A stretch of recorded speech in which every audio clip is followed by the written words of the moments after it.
We have previously discussed hydraulic system.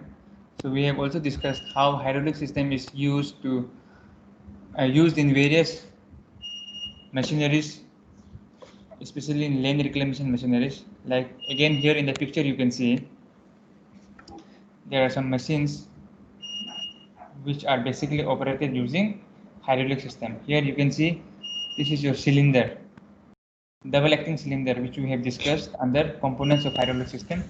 So if you pull this cylinder inside this particular component, this member will be lifted up. Similarly, if you pull this inside, due to this link mechanism, this bucket will be lifted this side. It will be opened. So in this way, we will slowly later on we will see how all the operations are taking place using hydraulic system. So basically today we will discuss crawler tractor. So crawler tractor, like you can understand, it crawls. It doesn't have the common pneumatic wheels we have.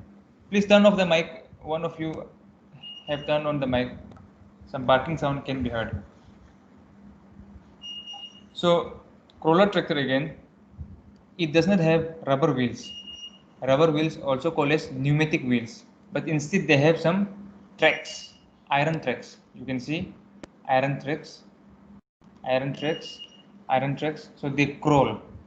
So they have various advantages, and also they have some disadvantages, but mostly they have advantages.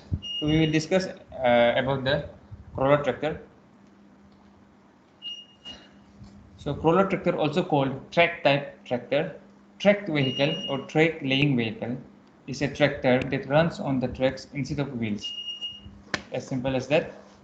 Crawler tractor commonly consists of undercarriage and the house. Now, what is undercarriage?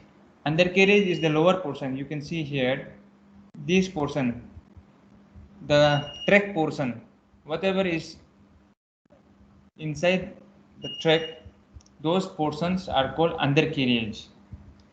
And the other part is the house. House basically means your cabin, your engine and cabin, where the operator sits and operates the machine. And then we have these other members. So these members, if it has got this bucket type arrangement, it is called excavator.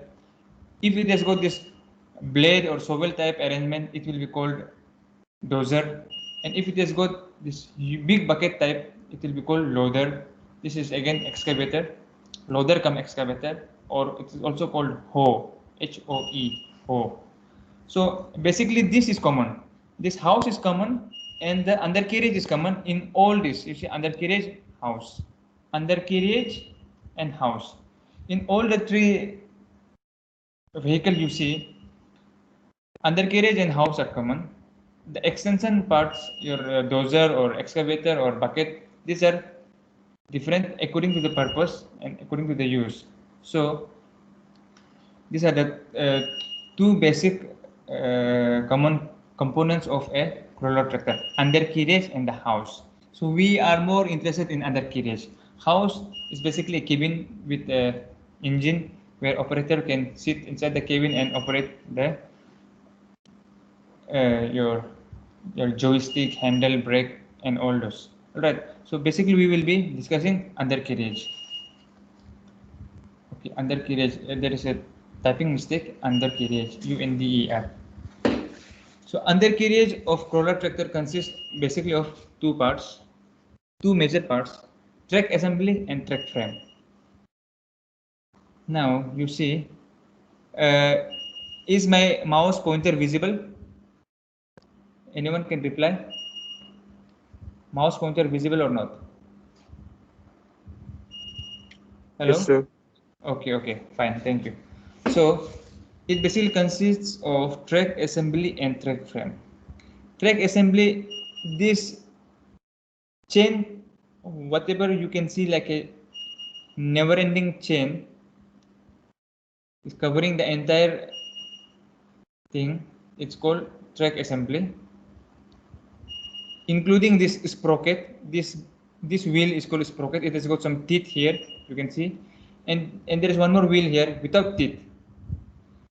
This all together will be known as track assembly. We will gradually see in detail. And then this in the center, you can see this is a track frame. So track frame means this, we can say, the backbone of our undercarriage. On this track frame, this sprocket is mounted, this front idler is mounted, and on the sprocket again this chain is mounted.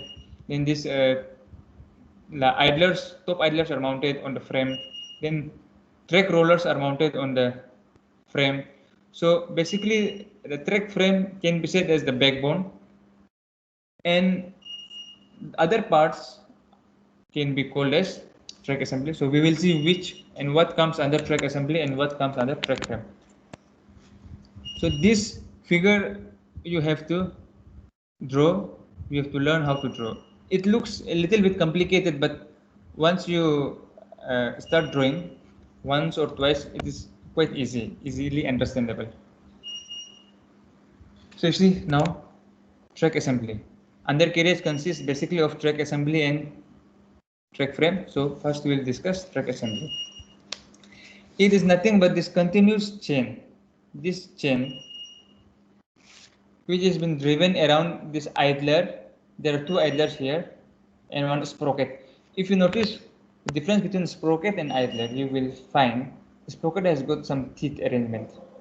Just like you might have seen in bicycle, there are two sprockets, one on the front and the back. The front sprocket is mounted with the pedal, and the rear sprocket on the back, it is mounted on the rear wheel, the backside wheel. So this is your sprocket. So in the teeth, this chain link or whatever you call it, we will see it. It's basically called link.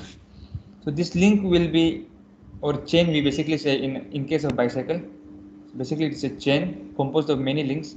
So this chain will be coming in contact with this sprocket, and because of that, the circular motion of the sprocket, the chain will be propelled. So this mechanism you have seen many times in even in motorcycle or bicycle. Now this, the exposed portion of this assembly, you can see this has got some pointed surface outside. These are called track shoe. You can see a track shoe, and this is the figure for track shoe, you can see.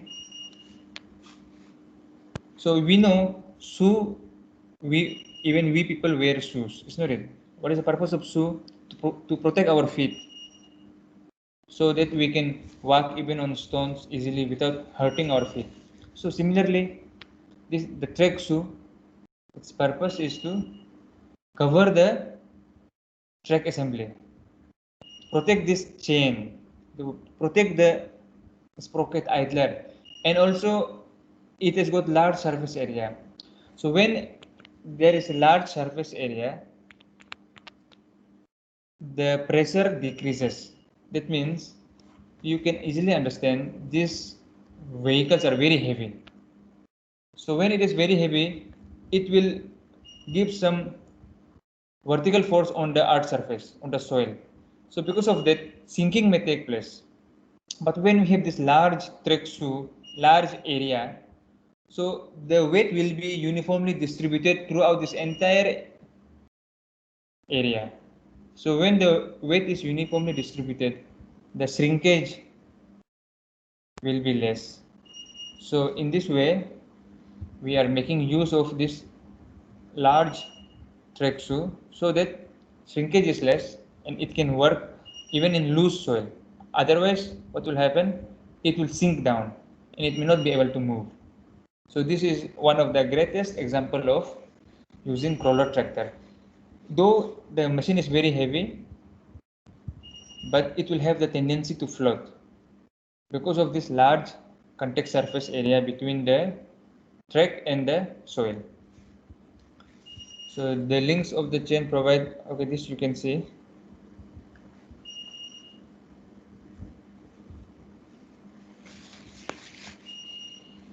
Now track chain, like we have seen, this under the track shoe, whatever component is there running along the entire track shoe is track chain. So this chain you might have seen.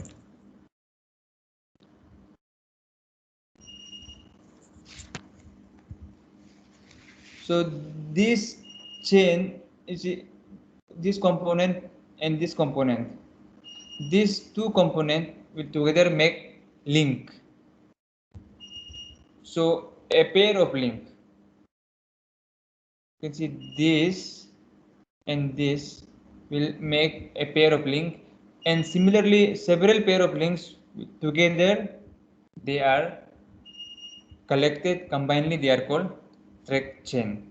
So whatever the connection is there between these two links, there is called pin. You might have also seen in bicycle the connecting element between the pair of links is called pin, and the pin is covered with one more cylindrical surface. It is called bushing. So basically inside there is a pin, and on top of the pin this is called bushing. So why bushings are provided? So that it protects the pin. It is acting like a shoe for the pin, or a glove or an envelope for the pin, so that pin does not wear easily, but bushing can be bushing sacrifices itself. That means the whatever wear and tear will occur, it will occur first on the bushing. So we can replace the bushing, but it is difficult to replace the pin, and bushing is cheaper also. So just like shoes is made for protecting our feet, in this case bushing is similarly for protecting the pin. So in this way, the several pair of links combinedly they form a chain, and the unit which is used to connect the links are called pin, and the element which protects the pin from wear and tear is called bushing.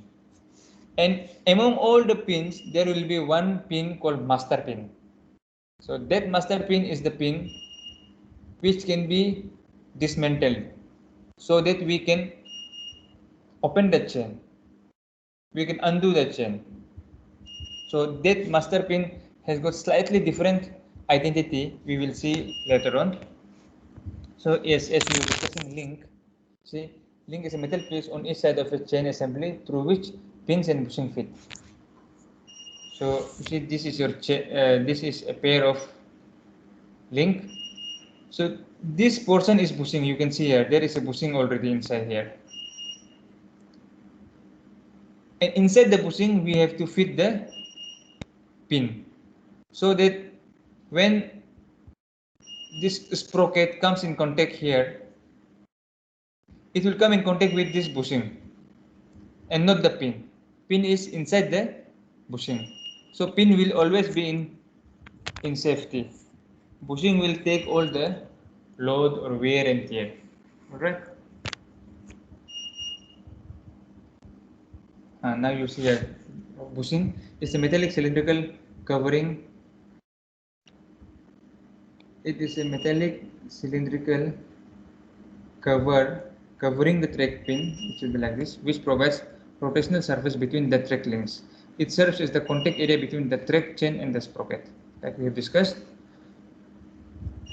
So in this case, you see, this is your pin. Suppose we have to protect this pin, so we are inserting this pin inside this red area, or this red one will also be inserted here, this will also be inserted here, and inside all this red component, this yellow component will be inserted. So this yellow component will be always be protected by this external components. So in case of our roller tractor, we are using metallic bushing, but in some case we also use rubber bushing, plastic bushing, depending upon our requirement. Like in some in our day-to-day car or bike, in many places we use rubber bushing, plastic bushing. But since in crawler tractor it is a very heavy vehicle, we need a strong bushing. So The bushing is also made of metal. Now you see, for example, here, this is an arm. This member is called arm, and this is the pin, and this is your bushing. One rubber bushing, and another one is metallic bushing. There are two bushings here. So no harm will happen to this pin unless these two external bushings are destroyed or damaged. So these two bushings are protecting this, because here there will be some rotational motion. So because of the rotation, wear and tear will occur between these inner walls and these outer walls. But because of presence of the bushing will take all the stress or pressure, whatever is coming around this wall. Alright, so that is the purpose of bushing. It acts as a coating, a glove, a protection.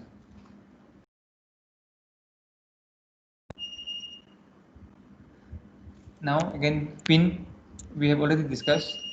It is a cylindrical hinge pin connected to a pair of links that rotate inside the bushing, which enables the track chain to pivot. So it is connecting basically a pair of links inside the bushing, which we have already discussed. You see, the pin is going inside the bushing. So bushing is always protecting the pin.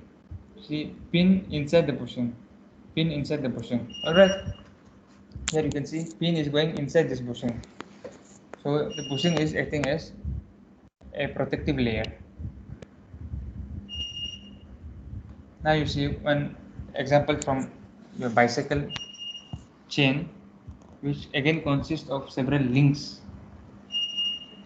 Master pin, I told you earlier, it is used for disassembling the chain link. So you want to open that chain because of the purpose.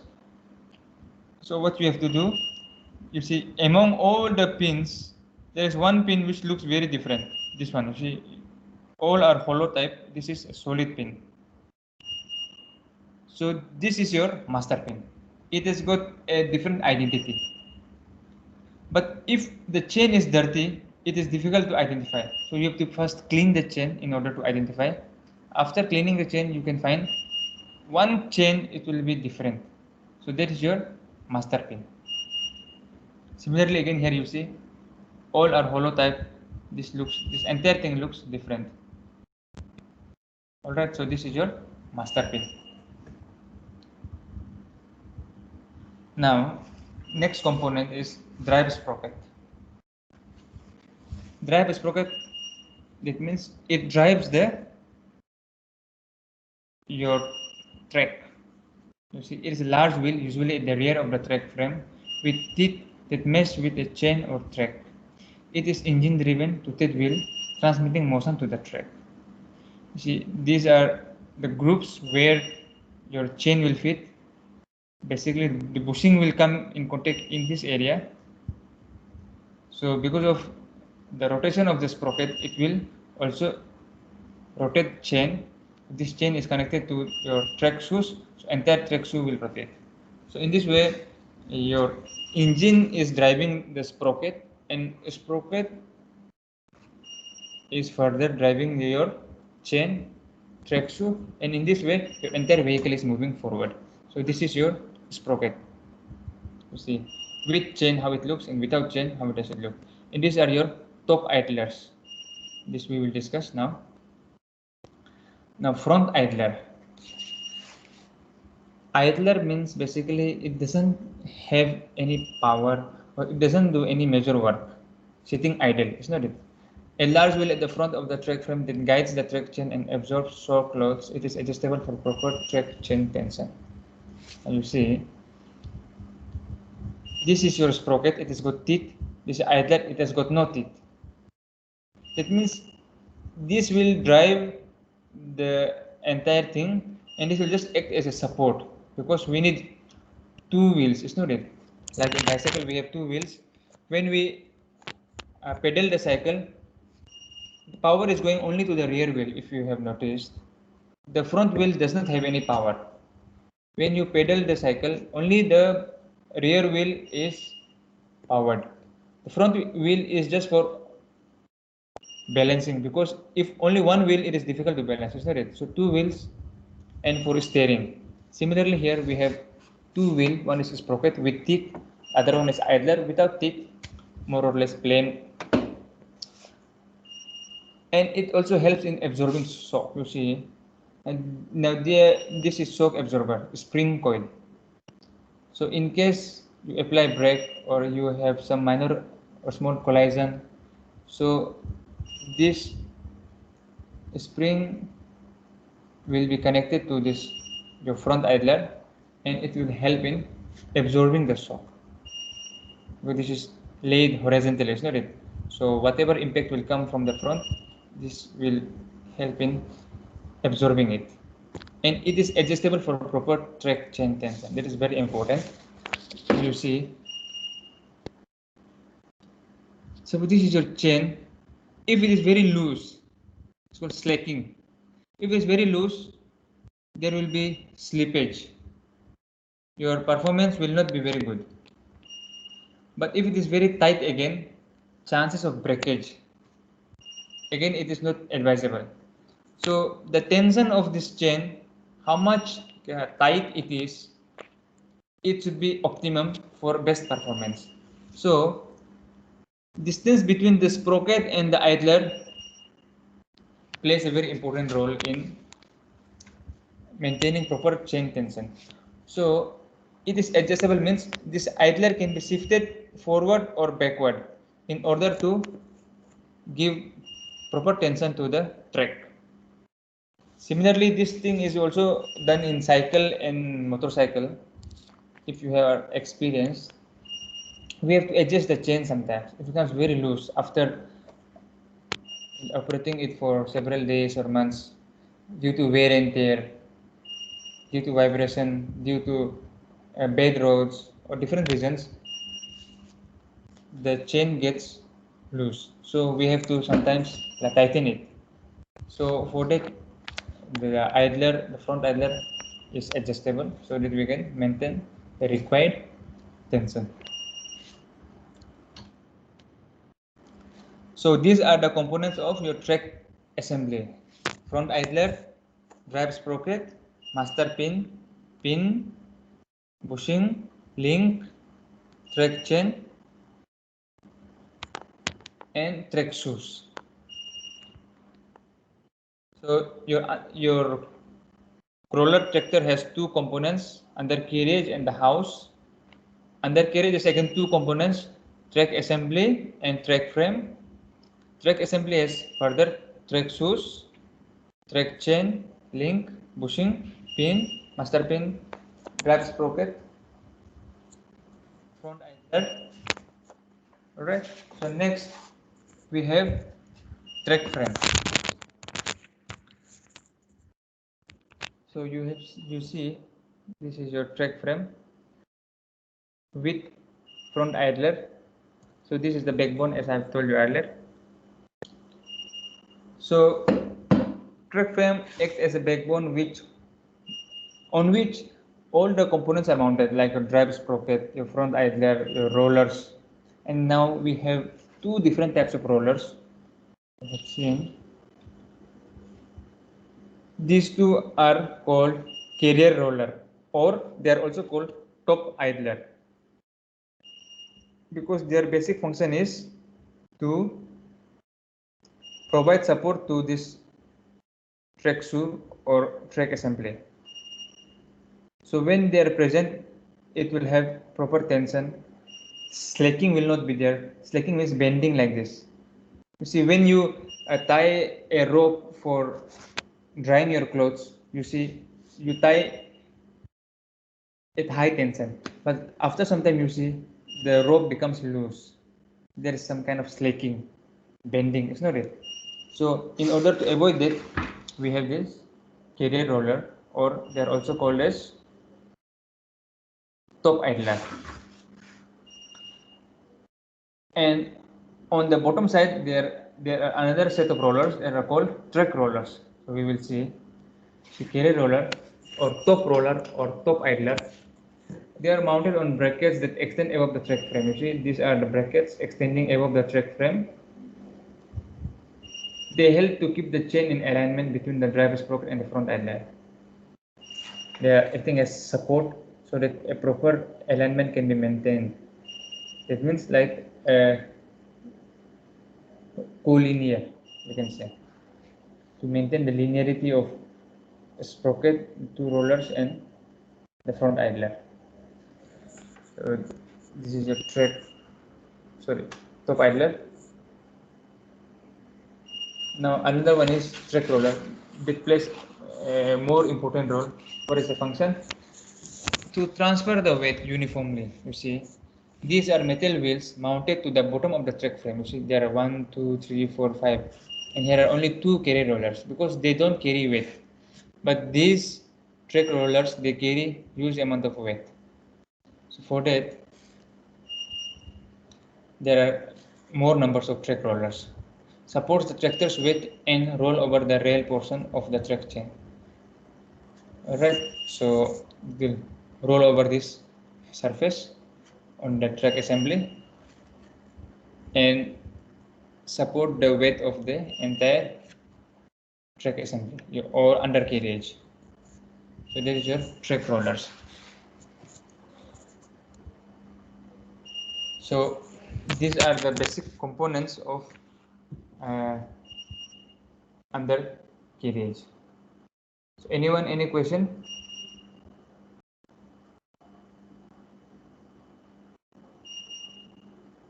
No, sir.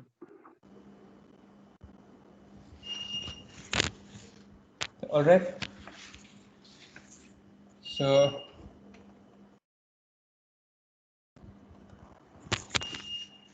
you have to learn to draw this.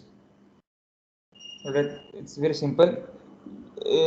Exact this line you may not draw. You can draw just like this. You see on the bottom side